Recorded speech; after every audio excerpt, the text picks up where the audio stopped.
పాకిస్తాన్ కు వంతపాడిన టర్కీకి భారత్ నుంచి సెగ గట్టిగానే తగులుతుంది. మనతో వాణిజ్యం పర్యాటక పరంగా ఆ దేశ జేబుకు పెద్దగానే చిల్లు పడుతుంది. గత కొంతకాలంగా భారత్ డెస్టినేషన్ వెడ్డింగ్లకు కేంద్రంగా ఉంటున్న తుర్కియేలో ఇప్పుడు బ్యాండ్ బాజా భారత్ సందడి ఆగిపోనుంది. ఫలితంగా దాదాపు $90 మిలియన్ పైగా ఆదాయాన్ని ఆ దేశం కోల్పోనుంది. ఈ మధ్య డెస్టినేషన్ వెడ్డింగ్ ట్రెండ్ విపరీతంగా పెరుగుతోంది. ఇందులో తుర్కియే ఆకర్షణీయమైన హాట్ స్పాట్ గా మారింది. ఇక్కడి ఇస్తాంబుల్ ప్యాలెస్ తీర ప్రాంతాలు కాబోయే జంటలను ఆకట్టుకోవడంతో గత కొన్నేళ్లుగా భారత్ నుంచి ఆ దేశానికి వెళ్లి పెళ్లి చేసుకునే వారి సంఖ్య విపరీతంగా పెరిగింది. 2018లో మన దేశం నుంచి 13 జంటలు అక్కడ వివాహం చేసుకోగా గతేడాది ఆ సంఖ్య ఏకంగా 50కి చేరింది.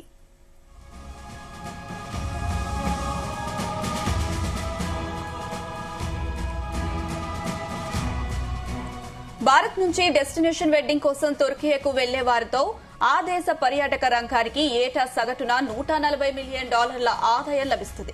సగటున ఒక్కో వివాహానికి అయ్యే ఖర్చు $3 బిలియన్ పైనే ఉంటుంది. అంటే భారత కరెన్సీలో దాదాపు 25 కోట్లకు పైనే.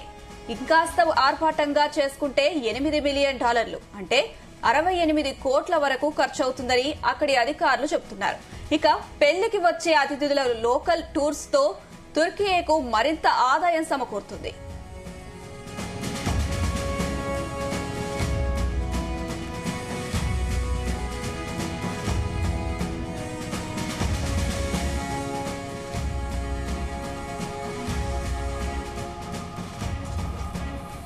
ప్రస్తుతం ఇరు దేశాల మధ్య నెలకొన్న దౌత్యపరమైన ఉద్రిక్తతలతో భారత్లో బాయ్కాట్ తుర్కియే నిరసన మొదలైంది.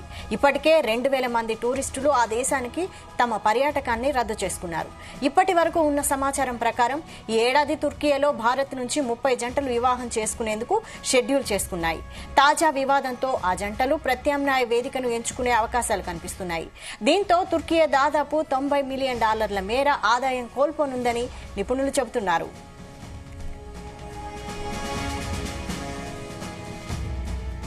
దీనిపై మరిన్ని details chief news coordinator Radhakrishna అందిస్తారు. రాధాకృష్ణ.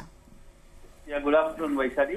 ముఖ్యంగా ఎప్పుడైతే టర్కీ భారత్ పాకిస్తాన్ మధ్య నెలకొన్న ఉద్రిక్త పరిస్థితి నేపథ్యంలో ఆ టర్కీ పూర్తిగా పాకిస్తాన్ కు వంతపాడింది. పాకిస్తాన్ కు రకంగా యుద్ధానికి కావచ్చు భారత్ పై దాడికి సహకరించింది. డ్రోన్ల సహాయం నుంచి మొదలు పెడితే డ్రోన్ ఆపరేటింగ్ సిస్టమ్ సైనికులను అందరినీ పంపించి కూడా పూర్తి స్థాయిలో పాకిస్తాన్ కు వంతపాడుతూ పాకిస్తాన్ కు మద్దతుగా నిలిచింది. సో అప్పటి నుంచి కూడా భారత్ లో టర్కీ పట్ల తీవ్ర ఒక రకమైనటువంటి సీరియస్ గా తీవ్ర వ్యతిరేకత మొదలైతే టర్కీ పైన నిషేధాజ్ఞలు అమలు చేయాలంటూ ఒక డిమాండ్ వెలువడతా ఉంది. ఎప్పటికప్పుడు టర్కీకి సంబంధించినటువంటి విషయాల్లో టర్కీ పైన ఆంక్షలు విధించేలా కొంత అంటే భారత్ లో ఉన్నటువంటి వ్యాపారస్తులు కావచ్చు, వాణిజ్య నిషేధాలు కావచ్చు, కేంద్ర ప్రభుత్వంతో పాటు స్వతహాగా కూడా టర్కీకి సంబంధించి బ్యాన్ టర్కీ అంటూ ఒక బైకాట్ టర్కీ అంటూ ఒక పెద్ద ఎత్తున నినాదం డిమాండ్ తో ముందుకు పోతున్నారు. ఇలాంటి పరిస్థితుల్లో ఇప్పుడు పూర్తిగా భారత్ తీసుకుంటున్నటువంటి నిర్ణయాలతో టర్కీ కూడా వాణిజ్య పరంగా పూర్తిగా దెబ్బతింటా ఉంది. ఒకప్పుడు ఏంటంటే బిఫోర్ పాకిస్తాన్ తో భారత్ ఉద్రిక్త పరిస్థితులకు ముందు భారత టర్కీ మధ్య సత్సంబంధాలు ఉండేవి. టర్కీకి భారత్ వాణిజ్య పరంగా అనేక రకంగా అండదండగా నిలిచేది. ఒక రకంగా టర్కీకి వాణిజ్య పరంగా ఆర్థికంగా వెనుదండగా నిలిచేందుకు భారత్ అన్ని రకాలుగా సహకరించింది. సో ఇలాంటి నేపథ్యంలో టర్కీ భారత్ కు నమ్మకంతో చేసి తీవ్రవాదులకు కుమ్ముగాస్తున్నటువంటి తీవ్రవాద దేశాలకు మారుపేరుగా మారినటువంటి పాకిస్తాన్ కు సహకరించి భారత్ పై దాడికి సహకరించిన నేపథ్యంలో టర్కీ విషయంలో కేంద్ర ప్రభుత్వం చాలా సీరియస్ గా ఉంది. సో ఈ నేపథ్యంలో టర్కీకి సంబంధించినటువంటి అనేక ఆంక్షలు విధిస్తూ వస్తుంది. ఇప్పటికే మన ఇక్కడ ఉన్నటువంటి ఇండియాలో కొంతమంది వాణిజ్య వ్యాపార సంస్థలు ప్రముఖంగా ఉండేటువంటి వాళ్ళు వ్యక్తిగతంగా ఆయా సంఘాలే కొన్ని నిర్ణయాలు తీసుకుంటున్నాయి స్వచ్ఛందంగా.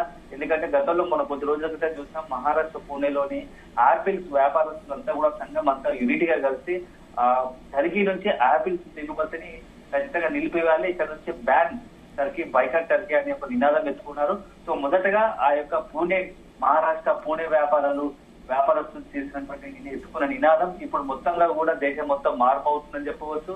సో దాదాపుగా ప్రతి ఏడాది 1300 నుంచి 1500 కోట్ల సంబంధించిన బిజినెస్ అవుతుంది యాపిల్ బిజినెస్. అట్లాంటి మొత్తంగా కూడా టర్కీకి సంబంధించిన యాపిల్స్ అంతా బ్యాన్ చేశారు, నిషేధించారు. సో తర్వాత 1 by 1 ఇప్పుడు ఏంటంటే డెస్టినేషన్ మ్యారేజెస్ కు పెట్టింది పేరు టర్కీ. అక్కడ ఏంటంటే ఇస్తాంబుల్ లాంటివి, అదేవిధంగా సినిమా షూటింగ్ విషయంలో కావచ్చు పెద్ద ఎత్తున టర్కీ టూరిజం పరంగా పర్యాటక రంగంగా మంచి ప్లేస్ గా ఉంది, డెస్టినేషన్ ప్లేస్ ఉంది. సో అప్పుడు భారతీయులు కూడా అక్కడ ఇండియన్స్ ఎక్కువ మటుకు డెస్టినేషన్ వెడ్డింగ్ మ్యారేజ్ అంతా కూడా డెస్టినేషన్ మ్యారేజ్ అన్నిటి కూడా అక్కడే టర్కీని ఎంచుకునేవారు. సో ఇటీవల కాలంలో అది చాలా ఎక్కువ అయిపోయింది.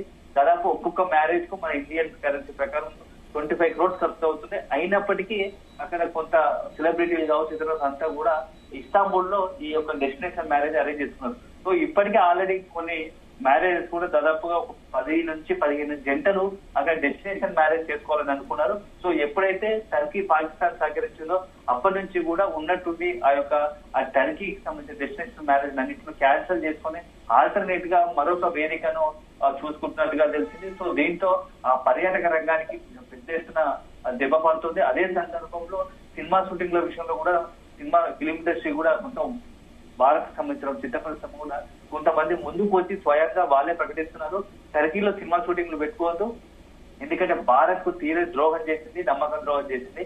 సో అలాంటి టర్కీ పాకిస్తాన్ సహకరించిన టర్కీలో ఇక సినిమా షూటింగ్లు బ్యాన్ చేయాలి, ఎవరు తీయకూడదని చెప్పేసి స్వతహాగానే వాళ్ళే సినిమా ఇండస్ట్రీలో కూడా చర్చించుకుంటున్నారు. ఆ రకంగా ఒక డిమాండ్ తీసుకొస్తున్నారు. ఎందుకంటే అక్కడ ఇస్తాంబుల్ కావచ్చు టర్కీలో పెద్ద ఎత్తున సినిమా షూటింగ్లు జరుగుతాయి.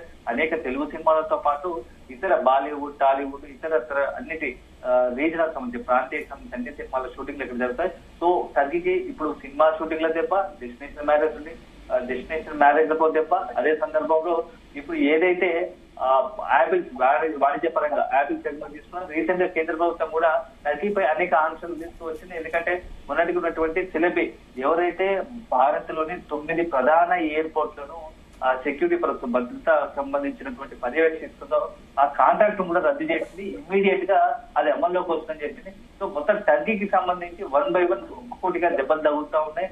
ఎందుకంటే గతంలో అనేక సందర్భాల్లో టర్కీ ఒక రకంగా ప్రకృతి విపత్తులు వచ్చినప్పుడు భూకంపాలు కానీ అదేవిధంగా వరదలు వచ్చిన సందర్భంలో మొదటగా భారత్ ఆపదాస్తం ఇచ్చింది, టర్కీకి అండగా నిలబడింది, భరోసా ఇచ్చింది, ఆర్థికంగా వెనుదండగా నిలిచింది, అక్కడ ఉన్నటువంటి అన్ని చేతనిచ్చింది. అయినప్పటికీ ఆ టర్కీ మాత్రం తన వక్రబుద్ధి జోకిందని చెప్పవచ్చు.